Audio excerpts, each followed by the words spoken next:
So our last speaker is also remote. It's Doug Owens. He's the Henry J. Kaiser Professor and Director of the Center for Health Policy in the Freeman Spogli Institute for International Studies and the Center for Primary Care and Outcomes Research in the Department of Medicine at Stanford. He's a general internist and investigator at the Center for Innovation to Implementation, a Health Services Research Center of Excellence at the VA Palo Alto Healthcare System. And I think Doug will be talking about analytics frameworks in the context of the U.S. Preventive Services Task Force. Thanks, Doug. Thanks very much, Roger. I appreciate the invitation. Ruth, why don't you go ahead and control these, because it doesn't look like that's working from my desktop. So I'm with the U.S. Preventive Services Task Force. And there we go. And next slide, please. So the goal of this is going to be give a brief overview of how we assess evidence and use analytic frameworks. And Holger mentioned this and the analytic frameworks. Just a quick disclaimer: the views are mine, not the U.S. Preventive Services Task Force. And I have no financial disclosures. Next slide, please. Can we get the next slide?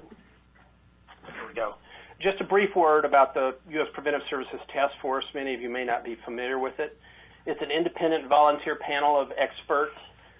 We do primary care guidelines and prevention. We have 3 different areas that we work in: screening tests, counseling, preventive medication. And our recommendations are meant to address services delivered in primary care settings by a primary care clinician in patients that are asymptomatic. We have a portfolio of about 70 to 80 active guidelines, and so we have a lot that we're working on at any one time. And I'm just going to tell you a little bit about how we use analytic frameworks to think about organizing the evidence that we look at. Next slide, please. So we start our process by developing a research plan, and we post that. So the research plan has several components. The first is this analytic framework and the key questions that we're going to review. Contextual questions, which are additional questions we think are important but may not require a complete systematic review. The research plan also has a literature search strategy, and we decide at that point what kinds of evidence we will be using, what we're going to include and exclude. Next slide, please. Here's an example of a generic analytic framework, and so I'm going to take you through this in some detail. So starting over on the left side of the screen, there are persons at risk, and that'll vary from guideline to guideline. For this is an analytic framework for screening. So the number 3 there's some screening intervention, and then we have 2 different pathways that we use to try to organize the evidence. Look at the square box on the right side of the screen where it says reduce morbidity and or mortality. So the purpose of the analytic framework is to link an intervention, like screening, to the health outcomes that we care about. In this case, reduce morbidity and mortality. And there are 2 pathways for linking the intervention to these health outcomes. This top line that has a number 1 on it is what we call the direct evidence pathway. And that would be if we had, say, a randomized trial which screened people for some condition and directly assessed morbidity and mortality. That's unusual for us to have it, but as an example for lung cancer screening, we have the National Lung Screening Trial, which did just that. So we had direct evidence in the form of a high-quality randomized controlled trial.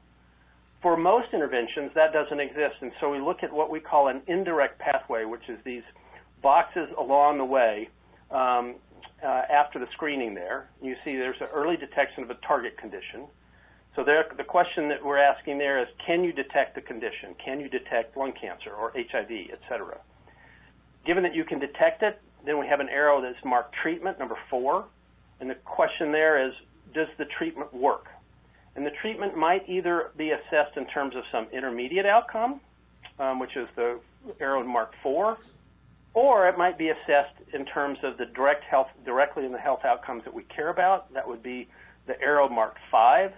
So we could have a trial, say, of lipids that looked at cholesterol. That would be an intermediate a trial of statins that looked at your lipids. That'd be an intermediate outcome. Or we could have a trial of statins that looked at cardiovascular outcomes, and that would be the direct outcomes that we cared about. We also look, if you see these arrows going down to the bottom, we look at the adverse effects at each step along the way. We look at the adverse effects of screening, the adverse effects of treatment. I want to highlight one additional aspect of this analytic framework. If you look at the dotted line marked number 6, it goes from the intermediate outcomes to the direct health outcomes that we care about. That is a question for us. Do we have intermediate outcomes that we are convinced enough really are related to the health outcomes like morbidity and mortality that we will accept those intermediate outcomes as sufficient?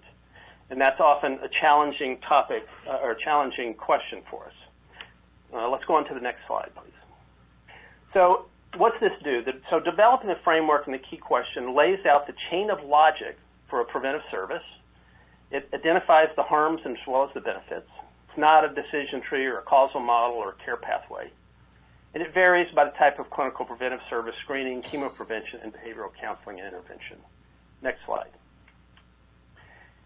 This is an example of an analytic framework for screening. In this case, it's screening with skin visual exam. And so you see that our population of interest was asymptomatic adolescents and adults. We looked at the arrow marked 1 would be looking for a direct evidence about there'd be a randomized trial that has people screened and looks at skin cancer mortality, et cetera. That doesn't exist. So we look at the indirect pathway, and so earlier diagnosis, so an intermediate outcome would be earlier diagnosis, precursor lesions, or squamous cell or basal cell carcinoma or melanoma, and then we have to decide, this dotted line marked 5, do those intermediate outcomes lead to the health outcomes that we care about, skin cancer mortality and related morbidity and all-cause mortality? And then we'd look at the harms. Next slide, please. This is an analytic framework for preventive medication. It's a little bit simpler. So in this case, we start on the left-hand side with adults over 40 without a prior history of cardiovascular disease. This is for statins. So we first look at the evidence about doing cardiovascular risk assessment based on CV risk factors. Then we look at how statins affect CHD or CVA-related morbidity and mortality and all-cause mortality. Those key questions will be related to largely randomized trials of statins to reduce those outcomes. Next slide, please. This is a behavioral counseling intervention. It could be, this example is prevention of sexually transmitted infections. It may be relevant to some of the evidence you look at in terms of whether there are behavioral interventions that help with opioid use. So on the left, we had men and women of all ages, including pregnant women. And this was behavioral counseling interventions. The intermediate outcomes in the center box there, the behavioral outcomes are risky behaviors, unprotected intercourse, et cetera, protective behaviors. And then the dotted line to the outcomes that we care about is the incidence of sexually transmitted infections, related morbidity and mortality. And so we would, again, use this indirect pathway if direct evidence was not available. So next slide, please. So this is an example of an analytic framework more to the point in terms of the topic today that you're discussing. This is our analytic framework from 2008 for screening for illicit drug use in primary care. And I'm going to go through this and just show you again that we have the same kind of framework, and then I'll point out the key questions which are there. They're a little bit small. I'm sorry about that, but we'll talk about them. So in this case, it was pregnant women, adolescents, young adults, and adults over the age of 26. The question is, can you screen for illicit drug use in primary care? And would that affect the final outcomes that we're interested in, which would be morbidity and mortality? So if you look at this top arrow, number 1, that's the direct pathway from screening to the health outcomes. And so the key question is written there below on the left, key question 1. Is there direct evidence that screening for drug misuse reduces morbidity and mortality? So that would be a trial that looked directly at morbidity and mortality, and of course that's those kinds of trials are rare. If we go down and look at the arrow mark 2, that's the screening test. And so the key question there, do screening tests accurately detect drug misuse? And that's the box that says use, abuse, and dependence. The key question 3, which goes down to adverse effects, is does screening for drug misuse result in adverse effects? So might you misidentify people, for example, and might that have harmful effects? If we now look at treatment, which is the treatment is above the line mark number 5, and we would be interested in treatment trials that either look at intermediate outcomes or the health outcomes. Key question 4 that you see there, that arrow, is does treatment for drug misuse among individuals identified through screening improve morbidity and mortality? Key question 5 is related, and that does treatment for drug misuse among individuals identified through screening result in decreased drug misuse? So that's not the final health outcomes. In 5A, key question 5A is does treatment for drug misuse reduce risk behaviors and improve social or legal outcomes? Those are all intermediate outcomes that we look for. Key question 6 is again about harms. Does treatment for drug misuse result in adverse effects? And then key question 7, which is a crucial challenge, is does decreased use or abstinence following drug misuse reliably associate with reduced morbidity and mortality? Next slide, please. This is our most current, this is our current analytic framework related for screening for drug use. It's similar. I won't go through it in detail. It's a little bit simpler. You see screening intervention on the left, behavioral outcomes in the middle there, drug abstinence, frequency or quantity of drug use, and then the final outcomes that we care about, health and related outcomes, morbidity, mortality, and social legal outcomes. Next slide.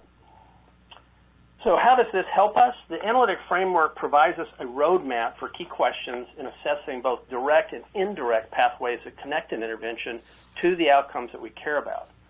As I mentioned, the direct evidence is often not available, therefore indirect pathway is usually quite important. Assessing the indirect evidence pathway raises questions about what kind of evidence you will consider, how to relate the intermediate outcomes, for example, less drug use, to health outcomes like drug overdose deaths, morbidity, and mortality.